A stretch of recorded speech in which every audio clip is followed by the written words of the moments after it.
সুযোগ হলে মিশরে যান, ফেরাউনের লাশ দেখে আসেন। কারুনের বাড়িতে যান, ধ্বংসস্তূপ দেখে আসেন। পারলে জর্ডানে যান, মৃত সাগর দেখে আসেন। সমকামিতার কারণে লূত আলাইহিস সালামের কওমের লোকদেরকে আল্লাহ জমিন থেকে উঠিয়ে একটা আঘাত করেছেন জমিনে। জমিনের উপরের মাটিকে আমি নিচে ঢুকিয়েছি, নিচের মাটিকে আমি উপরে ঢুকিয়েছি। উপর থেকে শিলা আর প্রস্তর বৃষ্টি নাজিল করে পুরো জমিনটারে আমি মেসাকার করে দিয়েছি। ওইখানে এখন ডেড সি, লোহিত সাগর, মৃত সাগর। ওখানে কোনো মাছ জন্মায় না, কোনো কাঁকড়া জন্মায় না, ব্যাং জন্মায় না, কিচ্ছু জন্মায় না। লবণের ডেনসিটি, ঘনত্ব এত বেশি, ওখানে কোনো মানুষ ডুবেও না।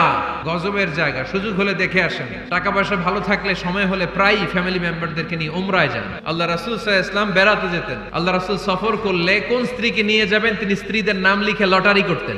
সুবহানাল্লাহ নাই?